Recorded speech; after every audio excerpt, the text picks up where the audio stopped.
नमस्ते दोस्तों, मैं डॉक्टर धीरज भत्ते, संजीवनी महाविद्यालय चाकुली। आज के इस ऑनलाइन ताशिका में आप सभी का हार्दिक स्वागत है।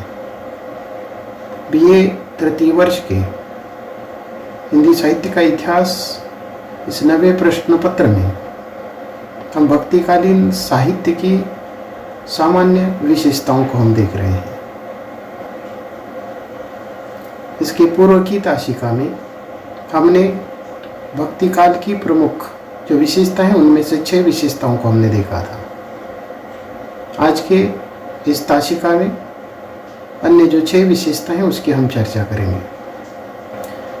भक्ति काल की जो मुख्य 2 धाराएं हैं, एक निर्गुण भक्ति और दूसरी सगुण भक्ति। इसके अंतर्गत सामान्यतः दोनों में दिखाई देने वाली जो विशेषताएं हैं उन विशेषताओं की हम चर्चा कर रहे हैं। इसके पूर्व की ताशिका में हमने गुरु की महिमा, आंतरिक भक्ति की प्रधानता, अहंकार का त्याग, नाम की महिमा, बहुजन हिताय और छठी विशेषता लोक भाषाओं की प्रधानता, ये 6 विशेषता इसके पूर्व की ताशिका में हमने देखी है। आज हम अन्य जो 6 विशेषता हैं उसकी चर्चा करते हैं। 7वीं विशेषता समन्वयात्मकता की है। इस समन्वयात्मकता को देखते समय संतों की वाणियों में चुनौती भरी जो कड़वाहट हमें देखने को मिलती है। हर कवि ने अपने दोहों, पदों या साहित्य के माध्यम से ऐसी कुछ बातें की है जो हमें कड़वाहट पूर्ण लगती है, जिसके अंतर्गत उन्होंने खंडन किया है, विरोध किया है, लोगों को डांटने का काम किया है। किंतु इन समग्र कवियों का जो उद्देश्य है लगभग वर्गभेद को मिटाने का रहा है। तो इस प्रकार जहाँ भी कवियों ने अपने साहित्य में इस प्रकार की चुनौती भरी जो कड़वाहट व्यक्त की है, उनका उद्देश्य लोगों के बीच का जो भेदभाव है या जिसको हम वर्गभेद कह सकते हैं, तो ये वर्गभेद मिटाकर लोगों में एक प्रकार की समन्वयात्मकता लाने का प्रयास किया है। तो इस प्रकार समन्वयात्मकता की दृष्टि से जब हम विचार करते हैं तो संतों की वाणी में एक चुनौती भरी जो कड़वाहट है हमें देखने को मिलती है, किंतु उनका अंतिम जो उद्देश्य है वो वर्गभेद मिटाकर समन्वयात्मकता लाना था। तो इस प्रकार ये जो भेदभाव है दूर करने का उनका प्रमुख लक्ष्य रहा है। तो इस भेदभाव को मिटाने के लिए इन कवियों ने उनको जहाँ आवश्यक लगा वहाँ अपनी वाणी से कड़वाहट निकालने का प्रयास किया है, टीका टिप्पणी या डांटने का प्रयास किया है। तो ये सारी जो बातें हैं सभी कवियों के अंतर्गत हमें देखने को मिलती है। संतों की इस समन्वयात्मक प्रवृत्ति सूफी साहित्य के अंतर्गत अधिक मात्रा में देखने को मिलती है। सहिष्णु समन्वय का आवश्यक जो उपबंध है वो भारतीय परंपरा के अनुसार संत काव्य में जहाँ उन्होंने इष्टदेव को प्रियतम कहा है, वही सूफी काव्य के अंतर्गत उसे प्रियतमा का आरोप किया गया है। तो इस प्रकार ये जो दोनों मतों में धार्मिक सांप्रदायिकता का जो स्तर है उत्तरोत्तर क्षीण प्राय होता दिखाई देता है। और एक जो बात है सभी को पता है कि तुलसी का जो साहित्य है उस तुलसी साहित्य में समन्वयात्मकता का वह विराट प्रयास रहा है। यानी कि समन्वयात्मकता की जो बात है सबसे अधिक मात्रा में तुलसी के काव्य के अंतर्गत देखने को मिलती है। इतना ही नहीं तो कृष्ण भक्ति काव्य में भी ये जो सांप्रदायिकता है उन्होंने इस सांप्रदायिक अर्चना पद्धतियों की चर्चा की हुई दिखाई देती है। परंतु यह किसी प्रकार का जो वर्ग भेद है या मतभेद है वह करने का नहीं है, तो उसको मिटाने की दृष्टि से इस प्रकार की उन्होंने चर्चा की है। तो इस प्रकार भक्ति काव्य में बहुधा इन विभिन्न जो रचनाकार हैं, इन रचनाकारों ने समन्वयात्मक जो सहिष्णुता है वह हमें देखने को मिलती है। भले ही उसके कई कारण हो सकते हैं, परंतु सभी कवियों के अंतर्गत इस प्रकार की समन्वयात्मकता हमें देखने को मिलती है। उसके बाद अगली जो विशेषता है, वीर काव्यों की रचना। भक्ति काल के अंतर्गत जिस प्रकार हम देख रहे हैं कि भक्ति से संबंधित लेखन हुआ है, धार्मिक लेखन हुआ है, परंतु उसके साथ साथ हमें इस कालखंड के अंतर्गत वीर काव्यों की रचना होती हुई भी दिखाई देती है। भक्ति काल में धार्मिक काव्यों की भले ही प्रमुखता रही हो, किंतु वीर काव्य धारा भी निरंतर चलती रही है। तुलसी तथा जायसी ने अपने प्रबंध काव्यों में प्रसंग के अनुसार वीर रस का उल्लेख किया है। तो इस काल में आदिकाल की तरह वीर काव्यों की निरंतर चर्चा या रचना होती रही है, भले ही उसकी मात्रा कम है। ऐसे वीर काव्य प्रायः राजाश्रय जहाँ मिला है वहाँ इस प्रकार के काव्य लिखे गए हैं। इनमें मुख्यतः जो आश्रयदाता हैं, उन आश्रयदाताओं का यशोगान करने का या उसकी जो दानशीलता है, शौर्य है या शत्रु की जो निंदा है, उसके साथ साथ उपवास है या युद्धों का जो सजीव चित्रण है वह हमें देखने को मिलता है। इतना ही नहीं तो इस कालखंड के अंतर्गत जो प्रमुख उल्लेखनीय जो कवि है, जो वीर काव्यों की रचना करने वाले, उसके अंतर्गत श्रीधर नल्लसिंह, उसके बाद रासोकार जो दुर्सा जी हैं, दयाराम कुंभकर्ण, उसके बाद न्यामत खां जान। तो इस कालखंड के प्रमुख वीर काव्यों की रचना करने वाले कवि है। अर्थात ये जो साहित्य है, इस साहित्य को हम भक्तिकालीन साहित्य के अंतर्गत स्थान नहीं देते हैं। अर्थात ये भक्ति से थोड़ा सा हटकर एक अलग प्रकार का साहित्य है, और ये भी जो साहित्य है या इस प्रकार का साहित्य भी इस कालखंड के अंतर्गत लिखा गया है। उसकी मात्रा कम है, लेकिन ये भी वीर काव्यों की जो रचना इस कालखंड के अंतर्गत होती हुई दिखाई देती है। तो भक्तिकालीन साहित्य की नवी जो विशेषता है वो प्रबंधात्मक चरित्र काव्यों की है। भक्ति काल में कुछ ऐसे चरित्र काव्यों का निर्माण हुआ है या इस प्रकार के कुछ चरित्र काव्य हमें देखने को मिलते हैं जो आदिकालीन जैन काव्यों की पौराणिक जो काव्य पद्धति है उस पद्धति पर आधारित रहे हैं। इनमें जैन काव्य तथा रासो काव्य की जो शैली है, उस शैली या उस शैलीगत जो प्रवृत्ति है उसका प्रभाव हमें देखने को मिलता है। इस कालखंड के अंतर्गत इस प्रकार के प्रबंधात्मक चरित्र लेखन करने वाले जो प्रमुख कवि हैं, उसके अंतर्गत सुधारू अग्रवाल, शालिभद्र सूरी, गौतम राजकार, प्रभुदेव, उसके बाद पद्मनाभ आदि कुछ कवियों का उल्लेख हम कर सकते हैं। तो इस प्रकार प्रबंधात्मक चरित्र काव्यों में काव्य शास्त्र की दृष्टि से महाकाव्य के जो सभी लक्षण हैं इनके साहित्य में हमें देखने को मिलते हैं। उसके बाद अगली जो विशेषता है वह नीति काव्य की है। 10वीं विशेषता नीति काव्य। भक्तिकालीन साहित्य की प्रमुख विशेषताओं को देखते समय भारतीय साहित्य में जो नीति काव्यों के निर्माण की जो परंपरा है वो बहुत पुरातन रही है।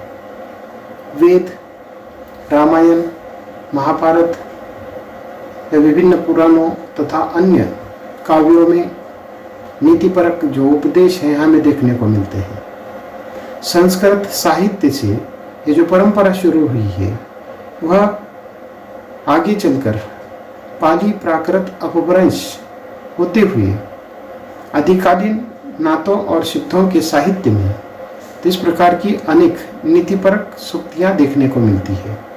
भक्ति काल के अंतर्गत कबीर, नानक, दादू दयाल जैसे संतों की वाणियों में तथा रामचरितमानस और पद्मावत जैसे प्रबंध काव्यों में नीति संबंधी जो उपदेश हैं प्रासंगिक रूप में हमें देखने को मिलते हैं। भक्ति काल में कुछ ऐसे कवि हुए हैं जिन्होंने स्वतंत्र रूप से नीति ग्रंथों की रचना की है। इन कवियों में बनारसीदास, पद्मनाभ, देवीदास जैसे कुछ उल्लेखनीय कवि का हम नाम ले सकते हैं। इन रचनाकारों ने भर्तृहरि का जो नीति शास्त्र है तथा उनका जो वैराग्य शतक है उसके समान लोक व्यवहार या लोक नैतिकता या आध्यात्मिक जो उपदेश हैं वह काव्य की भाषा में निर्माण करने का प्रयास किया हुआ दिखाई देता है। तो इस प्रकार इस कालखंड के अंतर्गत जो नीति परक जो विचार हैं वह साहित्यकारों ने अपने साहित्य के अंतर्गत स्थान देने का प्रयास किया है। 11वीं विशेषता गद्यात्मक साहित्य की है। तो इस विशेषता के अंतर्गत भक्ति काल में अवधि को छोड़कर हिंदी की अन्य सभी जो विभाषाएं हैं उसमें गद्य कम मात्रा में क्यों न हो निर्माण हुआ है। हिंदी का यह प्राचीन गद्य भाषा, शैली, विषय या सांस्कृतिक अध्ययन की दृष्टि से बहुत मूल्यवान रहा है। वास्तव में यह आधुनिक गद्य की भूमिका प्रस्तुत करता है। इस गद्य में या इस युग में गद्य के अनेक जो रूप हैं जिसके अंतर्गत कथा है, बात, वर्जन, चरित है, वचनिका, पदावली है, वंशावली, प्रश्नोत्तर, वचनामृत, पत्र है, वृत्ति है, टिप्पण है, टीका, तो ऐसे अनेक नामों के शीर्षकों से इस कालखंड के अंतर्गत गद्य रचनाएं लिखी गई है। इसकी संख्या वैसे तो अनेक मात्रा में रही है। भक्ति काल में टीकाओं, टिप्पणियों और गद्य में अनुदित जो ग्रंथों की रचना है उसकी बहुत बड़ी संख्या रही है। यानी कि अनुदित साहित्य में भी विपुल मात्रा में भक्ति काल के अंतर्गत हमें देखने को मिलता है। और यह जो प्रवृत्ति है वह उत्तर मध्यकाल तक निरंतर चलती हुई दिखाई देती है। भक्ति काल में संस्कृत, प्राकृत, अपभ्रंश तथा अरबी फारसी के अनेक ग्रंथों के गद्यमय जो अनुवाद हैं लिखे गए हैं। रीतिकाल में यह भाषा के माध्यम से जनसाधारण तक पहुंचाने का महत्वपूर्ण कार्य रहा है। तो इस प्रकार उत्तर मध्यकाल भाषाई दृष्टि से पुरातन ये जो भारतीय साहित्य है उसके पुनरुत्थान का काल कहा जा सकता है। उसके बाद भक्तिकालीन साहित्य की अंतिम 12वीं जो विशेषता है वह रीति काव्यों की रचना है। इस विशेषता को देखते समय हिंदी को संस्कृत का ये जो काव्य शास्त्र है वह विरासत के रूप में मिला है। हिंदी के सभी कवि चाहे उन्होंने प्रत्यक्ष या परोक्ष रूप में क्यों न हो, इस प्रकार का जो काव्य शास्त्र है उस काव्य शास्त्र से प्रभावित रहे हैं। आदिकाल में रीति काव्यों के निर्माण के विषय में कवि का ध्यान तो इस ओर आकर्षित नहीं हुआ, किंतु भक्ति काल में हिंदी रीति निरूपण परंपरा का जो आरंभ है भक्तिकालीन कृपाराम की हित तरंगिनी से माना जाता है। संस्कृत में भक्ति के क्षेत्र में रूप गोस्वामी पहले से ही भक्ति रसामृत सिंधु तथा उज्ज्वल नीलमणि आदि काव्य शास्त्रीय ग्रंथों का प्रेरण कर चुके थे। परिणामतः सूर तथा नंददास इन्होंने इस क्षेत्र में स्वकीय तथा परकीय के स्वरूप को स्पष्ट करने के लिए साहित्य लहरी और रूपमंजरी जैसे ग्रंथों का निर्माण करते हैं। रहीम ने इस काव्य शास्त्र से प्रभावित होकर नायिका भेद, नगर शोभा और सुंदर कविराम का जो सुंदर श्रृंगार है, उसके साथ साथ न्यामत खा के रसकोश, कवि वल्लभ, श्रृंगार तिलक तथा रस मंजरी ये उनके उल्लेखनीय ग्रंथ हैं। भक्ति काल के अंतिम चरण में कविता राज दरबार में प्रवेश कर चुकी थी।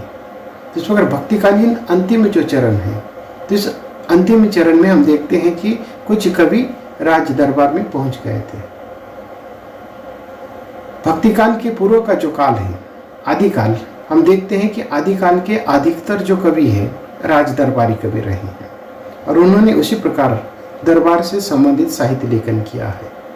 परंतु भक्तिकालीन कवियों की तुलना में हम देखते हैं कि इस कालखंड के जो कवि है अधिकतर निम्न वर्ग के रहे हैं, जिन्होंने इस प्रकार भक्ति से संबंधित लेखन किया है, धार्मिक साहित्य लेखन किया है, लोक कल्याण की, भोजन हिताय की जो बात है तो उन्होंने अपने ग्रंथों के अंतर्गत की है। तो कहने का मतलब इतना ही है कि भक्तिकालीन कवि जन सामान्य में पहुंच चुके थे। दरबारी जो साहित्य है या दरबारी जो कवि है वह जन सामान्य की बात अपने साहित्य के माध्यम से व्यक्त नहीं कर पाते हैं, क्योंकि उन्हें जो आश्रय मिला है उन आश्रयदाताओं और सामंतों के संदर्भ में ही, अर्थात अपना जो कवि कर्म है वह करते हैं। तो रीतिकाल में ये जो कविता है वह दरबार में पहुंच गई थी। इतना ही नहीं तो जिसके कारण लोग दरबारों में आयोजित जो काव्य गोष्ठियाँ हैं उसका रसास्वादन कर अपनी जो रसिकता है या अपना जो गुण है उसका परिचय दे रहे थे। तो इस प्रकार दरबार में भी ये कविता पहुंचने के बाद अर्थात उसका लोग आनंद ले रहे थे। तो इस प्रकार भक्तिकालीन साहित्य का ये जो उत्तरार्ध है, उस उत्तरार्ध में कवि और कविता दोनों दरबार तक पहुंच गई थी और इस कालखंड के अंतर्गत कवि ने अपने कवि कर्म के साथ साथ जो साहित्यिक जो साधन है उन साधनों का जो ज्ञान है अपने आश्रयदाताओं को प्राप्त करवाने का महत्वपूर्ण कार्य किया है, जिससे लोगों का दरबारों में आयोजित जो काव्य गोष्ठियाँ हैं या कवि सम्मेलन हैं उसका रसास्वादन करने की उनकी जो रसिकता है उसका परिचय हमें देखने को मिलता है।